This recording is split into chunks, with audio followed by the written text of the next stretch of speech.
बिस्मिल्लाहिर्रहमानिर्रहीम। अस्सलाम वालेकुम। लैब नंबर 3 है हमारी और कंपाइलर कंस्ट्रक्शन की क्लास है हमारी। और आज इस लैब के अंदर हम लोग 3 चीज़ें देखेंगे, वेरिएबल डिक्लेरेशन, स्ट्रिंग आउटपुट और वेरिएबल वैल्यू आउटपुट। अगर कोई वेरिएबल की वैल्यू आउटपुट आपने करवानी हो तो वो कैसे करवाते हैं, ठीक है।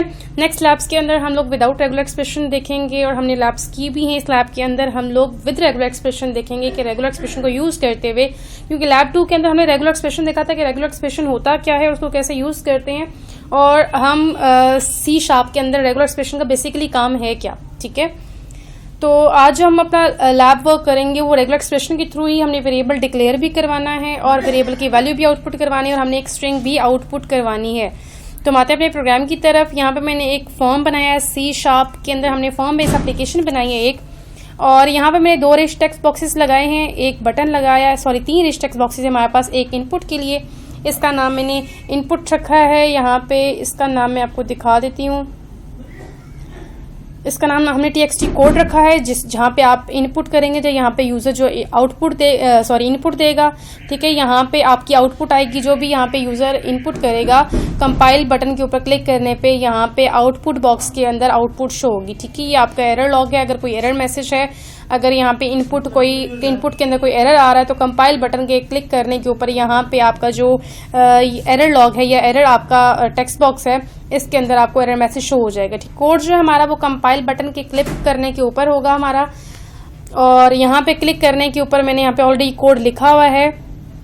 यहाँ पे आप एक चीज ध्यान में रखनी है कि जब आप रेगुलर एक्सप्रेशन को यूज करेंगे तो आपने रेजिक्स क्लास यूज करनी है, ठीक है। ये रेजिक्स क्लास का एक ऑब्जेक्ट बनाएंगे और उस ऑब्जेक्ट के अंदर न्यू रेजिक्स करके आपने जो भी आप रेगुलर एक्सप्रेशन डिफाइन करना चाहते हैं किसी भी चीज़ के लिए, इनपुट के लिए, आउटपुट के लिए या फिर डाटा टाइप्स के लिए, तो वो आप रेजिक्स की क्लास यूज़ करेंगे। रेजिक्स की क्लास यूज़ करने के लिए जो आप लाइब्रेरी ऐड करेंगे अब वो है using system dot text dot regular expression, ठीक है। लाइब्रेरी आपने यूज़ करनी है और इसके अंदर आपकी क्लास है रेजिक्स और उसका आप बनाएंगे ऑब्जेक्ट और उसमें आप डिफाइन करेंगे regular expression for data type, for output and for input, ठीक है। एक और लाइब्रेरी मैंने यहाँ पे ऐड की हुई है यूजिंग सिस्टम डॉट आईओ। ये आपकी यूज होगी टेक्स्ट रीडर क्लास के लिए। टेक्स्ट रीडर क्लास जब आप यूज करेंगे तो उसके लिए आपकी सिस्टम डॉट आईओ आपकी लाइब्रेरी जो है वो यूज होगी, ठीक है। यहाँ पे मैंने क्लास लेवल के ऊपर एक एरे बनाई है स्ट्रिंग टाइप की, और मैंने यहाँ पे 3 रेगुलर एक्सप्रेशन बनाए हैं,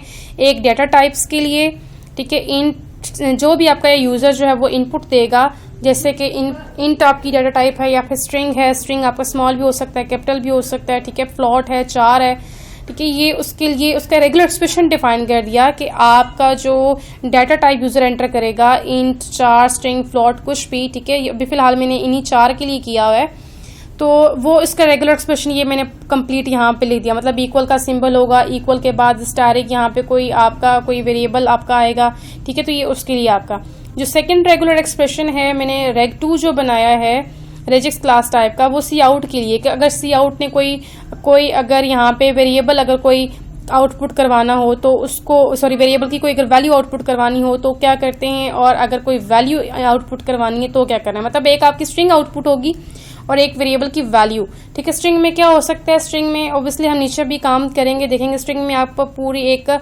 कोई भी लाइन या फिर कोई भी एक वर्ड आप प्रिंट करवा सकते हो, जबकि वेरिएबल की जो वैल्यू है वो आप सिंगल कोई भी ऊपर आपने डिफाइन किया है, इंट a इक्वल्स टू 10 या इंट a इक्वल्स टू 3, ठीक है। तो वो 3 आपने सी आउट करवा देना। तो वहाँ पर ही दोनों रेगुलर एक्सप्रेशन इसी के लिए यूज हुए हैं, एक आपका स्ट्रिंग आउटपुट के लिए यूज हुआ है और ये आपका वेरिएबल की वैल्यू के लिए, ठीक है। हैश टेबल हमने यहाँ पे यूज किया। हैश टेबल बेसिकली हैशिंग के लिए यूज करते हैं, जिसके अंदर कीज भी होती हैं और वैल्यूज भी होती हैं, ठीक है। उसको मैंने नल असाइन कर दिया और एक वेरिएबल स्ट्रिंग टाइप का बनाया, उसको मैंने नल असाइन कर दिया। बटन क्लिक जो कंपाइल का बटन क्लिक था उसके ऊपर कोड हमने यहाँ पे उसको मेमोरी दे दी, वार को हैश टेबल टाइप का जो हमने डिक्लेयर करवाया हुआ था। और जो आउटपुट था हमारे पास txt आउटपुट, मतलब ये जो हमारे पास सेकेंड वाला था बॉक्स, इसको पहले मैंने क्या कर दिया, यहाँ पे इसको पहले मैंने क्लियर कर दिया। कुछ भी अगर रैंडम डाटा है तो वो क्लियर हो जाएगा, ठीक है। और txt कोड हमारे पास इनपुट था। इनपुट का जो मैंने नाम रखा था, इनपुट बॉक्स के अंदर जो भी इनपुट आएगी डॉट लाइन्स डॉट लेंथ, उसको क्या करेगा, ये उसकी क्या करेगा, उसकी जो लेंथ ऑफ कोड है आपका, मतलब जितनी लाइन्स आपकी, जितनी लेंथ का कोड है आपका, वो काउंट होके आपकी नंबर ऑफ लाइंस जो है वो काउंट के अंदर आ जाएंगी। और यहाँ पे मैंने स्ट्रिंग टाइप की जो एरे बनाई थी उसको मैंने वो काउंट के अंदर जितनी भी आपकी लाइंस आई हैं मैंने यहाँ पे वो दे दी। टेक्स्ट रीडर आपको क्या काम करेगी, क्लास इसका एक मैंने ऑब्जेक्ट बनाया है रीड, जो कि क्या करेगा, new system dot IO dot string reader txt code dot text क्या करेगा, जो आपका txt कोड डॉट टेक्स्ट मतलब जो आपका इनपुट बॉक्स के अंदर txt कोड तो हमने इस ब्लॉक का रखा था नाम, ठीक है, ये क्या करेगा, उसको क्या करेगा, रीड करेगा। ये रीड करने के लिए हमने टेक्स्ट रीडर क्लास को यूज किया और हमने एरर लॉग को भी पहले क्लियर कर दिया। अगर वहाँ पे भी कोई रैंडम डाटा है तो वो भी क्लियर हो जाना चाहिए।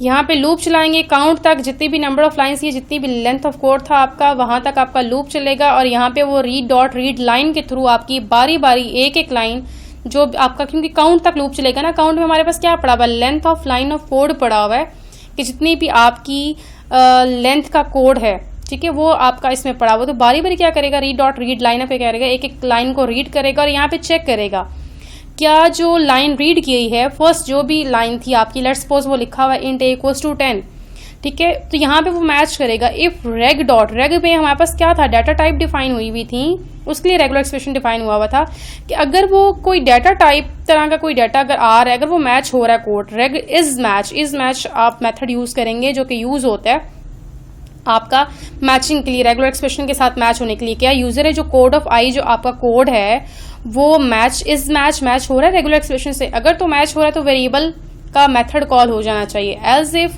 हमारे पास दूसरा हमारे पास जो रेगुलर एक्सप्रेशन था वो हमारे पास स्ट्रिंग की आउटपुट थी, ठीक है, सी आउट, आप कोई भी स्ट्रिंग आप आउटपुट करवाते हैं तो वो यहाँ पे चेक करेगा कि अगर यूजर ने जो इनपुट दी है वो आपका जो कोड है, सेकंड लाइन ऑफ कोड अगर आपका यहाँ पे चल रहा है तो वो आपकी क्या मैच हो रही है सेकंड रेगुलर एक्सप्रेशन से, रेग 2 से, ठीक है, इस रेग 2 से क्या इस तरह के कोई एक्सप्रेशन से आपकी इनपुट जो है वो मैच हो रही है। अगर मैच हो रही है तो आउटपुट स्ट्रिंग का मेथड कॉल हो जाएगा।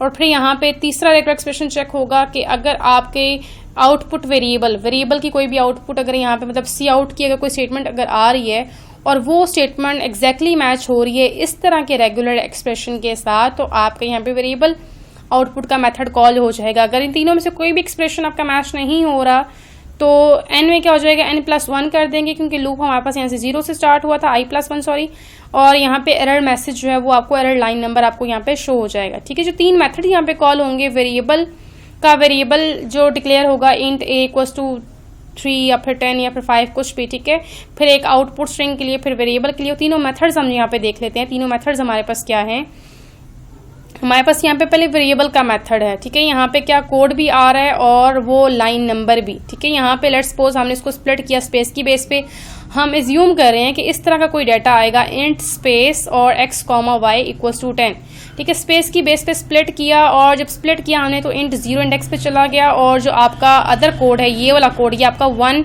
इंडेक्स पे आ चुका है, तो हमने 1 डॉट ट्रिम कर दिया। ट्रिम का मेथड आपका क्या करता है, आपकी स्टार्ट की और लास्ट की आपकी एक्स्ट्रा स्पेसिस को क्या करता है, रिमूव करता है, ठीक है। और इसी को हमने फिर कॉमा की बेस पे भी स्प्लिट कर दिया। हम एज्यूम करेंगे यहाँ पे दो वेरिएबल्स अगर डिफाइन हुए हुए हैं, डिक्लेयर हुए हुए हैं, तो वो कॉमा की बेस पे स्प्लिट कर देगा और स्प्लिट करने के बाद यहाँ पे लूप चलाएंगे हम इंट z इक्वल्स टू 0 और t डॉट लेंथ, t के अंदर आपकी जो आपके जो वेरिएबल है जो आपका पड़ा हुआ, ठीक है, वो देखेगा यहाँ पे और जितनी भी आपकी लेंथ है उसकी उस तक लूप चलेगा z++। यहाँ पे वो चेक करेगा ये आपका पूरा यहाँ पे इसके अंदर आपका t के अंदर पड़ा हुआ है, ठीक है। यहाँ पे वो चेक करेगा कि जो t ऑफ z है, मतलब कोई भी अगर लेट्स सपोज x की बात अगर हो रही है वो उसने s में रखा और यहाँ पे उसने चेक किया कि जो s ऑफ 0 आपका ग्रेटर देन 48, मतलब आपको कोई डिजिट तो नहीं आ रहा, यहाँ पे x है, यहाँ पे कोई वैल्यू तो नहीं है, ठीक है। ये आस्की लिखी हुई आपकी नंबर्स के लिए, अगर कोई नंबर नॉट कंटेन, अगर नंबर नॉट कंटेन है तो वो आगे आ जाएगा, क्योंकि नंबर कंटेन नहीं आ रहा तो नहीं कर रहा तो नेक्स्ट वो आ जाएगा,